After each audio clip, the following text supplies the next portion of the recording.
This video is going to be on a 2002 Subaru WRX. I had some hesitation problems in full boost. I built this car myself. It puts down just about 5 horsepower under 400 all-wheel horse. I've done every single modification myself. Anyway, to where I got to this point, the car was hesitating at full boost. It runs 25 pounds of boost. It didn't really feel like a fuel cut, more like a hesitation, kind of letting off the throttle, if you will. So I checked everything out. Plugs look great and burning right. I have a Cobb access port, so I was monitoring a bunch of stuff. Mass airflow sensor's working fine. TPS is working good. Idler control valve's good. So the intake's good. Like I said, the map's good. It looks clean. So my next step was fuel. Now, I'm doing the fuel pump on this because I'm almost 100% that's what's going on. Because the fuel pump bag on there is, I either put some bad gas in it or it's just due for a change. So first step, I already have my back seats removed. I already kind of started. I had another video, but I got cut off from it. So where you want to start, right here on your floor, on the upright part, you have 2 bolts you're going to take out right here. I'm pretty sure they're 12 millimeter. One here and one over there on this ledge. You pick up on the bottom part of the back seat and you slide it forward and it will come out. Very easy. Next step, again, I'm pretty sure, I've had my back seats out for a while, 12 millimeter bolt here and there. Move your seat belts around, out of the way. You have a little hook right there. You want to pick up on the upper part of the back seat, pull it forward, roll your seat belts around the seat out of the way, and then slide it right out. It's pretty simple. Now, your fuel pump is right over here. Now, you got this one with a clip on it right here. This is a little tricky, but if you got some needle nose pliers, like so, put it right in this groove that this clip has. Kind of twist it back and forth, pry forward while pulling back with your hand on this clip, and it comes right off. And then you got your plug. You have a line in, a line return, or a line out. I'm sorry, line return, and then you have a vent line. This one's the trickiest one right here with this clip. The rest of them just have regular clips on them. You just slide back, pull these hoses right off. Now, next step is removing these 8 millimeter bolts right here. Now I suggest going to O'Reilly's if you don't already have one and getting a tool puller. This is a little magnet on a rod and it will save you a lot of grief, trust me. You don't want to lose any of those bolts. Also, this cover right here, it's got 4 screws. One there, one there, one there, one there. You undo those, put a screwdriver under it, pry it up a little bit, pop it right off. Very simple. It's got a little foam gasket, which is for moisture. You don't want to be getting moisture in your car, so I suggest you try not to ruin that. So, after you get all the lines undone, you get your clip undone, the next step would be to take out these 8 millimeter nuts.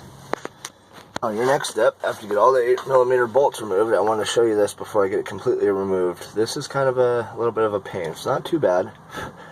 It just takes a little finesse. Now, this bigger line right here is going to want to restrict this top plate from coming out. So, you just want to wiggle it back and forth. You want to slide this line around the side. And this one's thin enough. As long as you don't got the clip in the way, you should be able to get this past it. So, just wiggle it back and forth. Push it towards the passenger back door of the car and pull up and wiggle back and forth. Now, as this comes out, you want to be very careful that you don't get frustrated and just tear it out, because you got a lot of sensitive and fragile plastic sensors and lines that are on here. So you want to be very careful.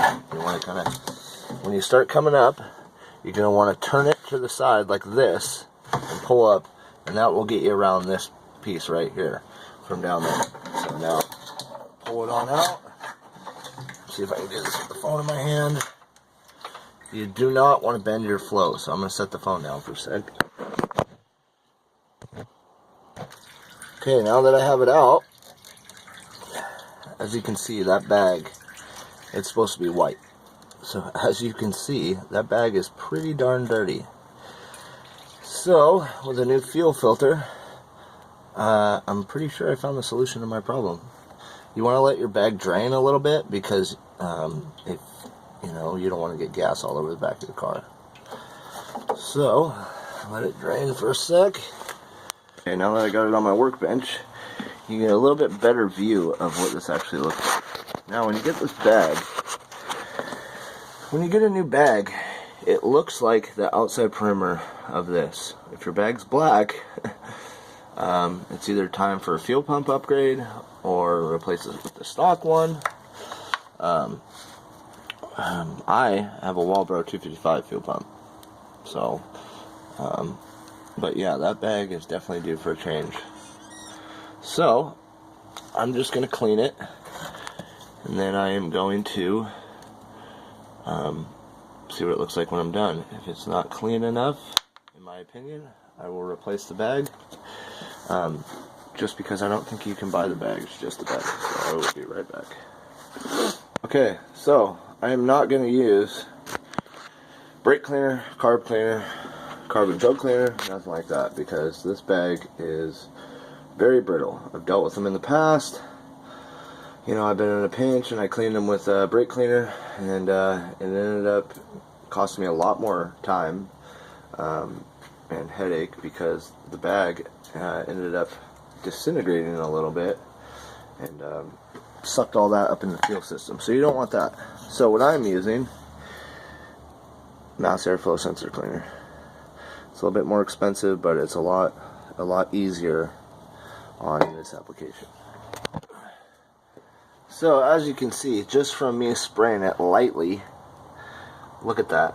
I think that would cause a little bit of hesitation. That is a lot of dirt and grime.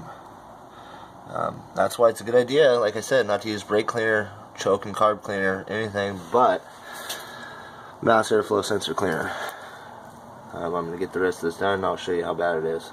I got sprayed about almost a full can of the mass airflow sensor cleaner, and this bucket was, I mean, it wasn't completely 100% clean, but you couldn't see any dirt in it. Definitely not. But yeah, there was no dirt like that in here whatsoever. And that right there would definitely cause hesitation. So if you're having hesitation, you're having wide open throttle response problems, you know, a good place to look would be, you know, plugs, wires, you know, there might be, your coil might be arcing, you know, but, you know, if the map and all the sensors look good, everything looks like it's good to go, take your intake off, put your mass airflow sensor underneath a light, look at the pin that goes down if it's got dirt or grime on it. You want to rule all those other things out before you go right to the fuel pump. I mean, in my case, I took all the steps, like I said, before I went to the fuel. So I haven't tried it yet. I'll give an update, but I can guarantee, I've been doing this a long time, that this is the problem right here. So I'm thinking I'm gonna try to get a new bag before I put it back in the car. I just want to show you guys how dirty that can get, and you know, that being in your fuel system, you gotta think of your injector spraying fuel. A little piece of grime like that would mess that all up, and then nobody wants detonation on their baby. So you don't want to blow your engine because you were lazy and, you know, didn't take care of your fuel system. I mean, even if you're not having hesitation problems, this right here is a great preventative maintenance step. So anyway, like, subscribe, let me know what you think. Thank you.